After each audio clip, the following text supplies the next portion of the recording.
Hello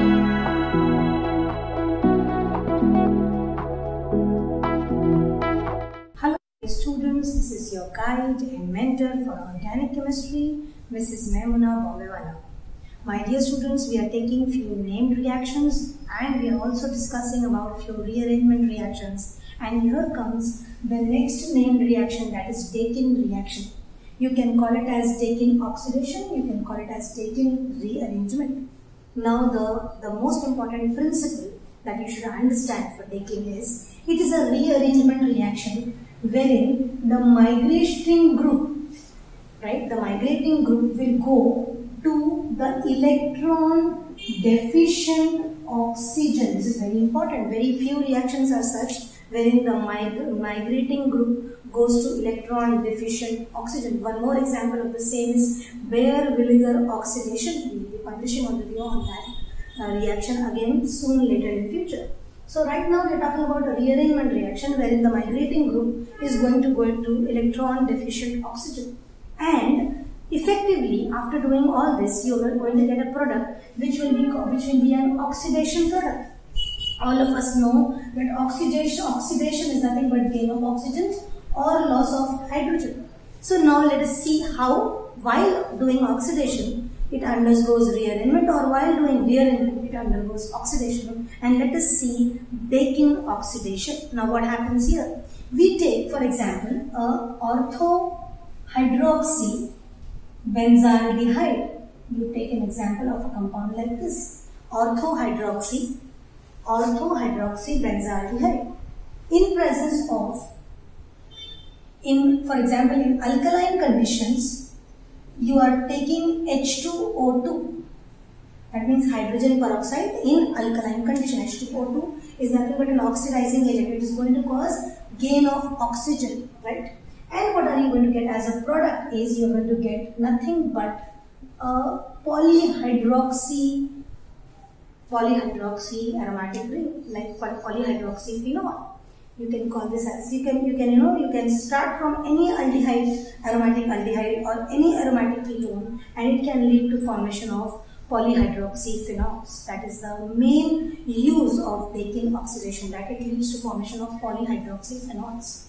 Now let us see the mechanism and how it takes place. Before we start writing the mechanism, alkaline, that means NaOH. This breaks down into Na positive and OH negative. This we are going to use in the reaction vessel. And your H2O2 is nothing but hydrogen peroxide. Matlab water, OH is water. Peroxide, matlab one extra oxygen, hydrogen peroxide. Again, this dissociates as H positive and OOH negative. This is how the dissociation will occur with both of these agents. Now let us see what happens here on the ortho-hydroxy benzaldehyde. We are going to see Dakin mechanism. This is C double bond OH and this is my OH as, right? Now what happens here? The first thing, that is this peroxy group comes here, OOH negative. What happens? Because carbonyl compound is a nucleophilic, it shows nucleophilic addition. There is shift of electrons on the oxygen. Carbon bears a positive charge, O bears a negative charge. And what do I get? I get a benzene ring as it is. I get a CO negative, right? I get a H and I get OOH.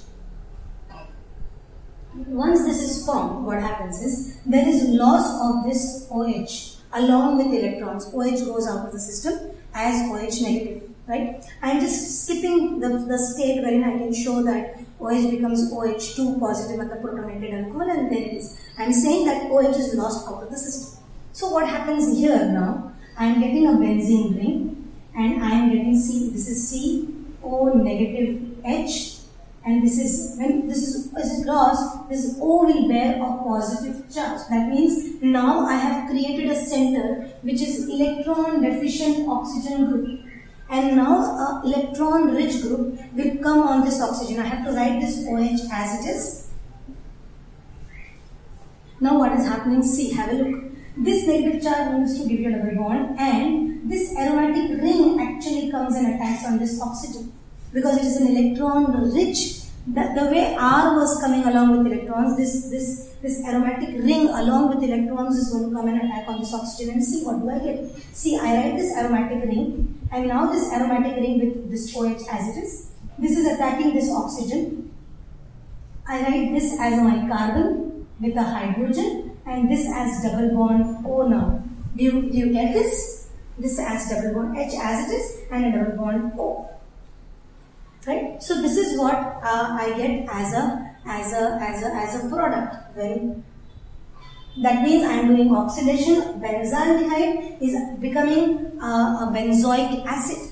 So you can see that oxidation has occurred. A benzaldehyde has become a benzoic acid. Now, in the reaction vessel, there is this hydroxyl group. I am taking this hydroxyl group here because the conditions are alkaline. Now see what happens in the alkaline condition.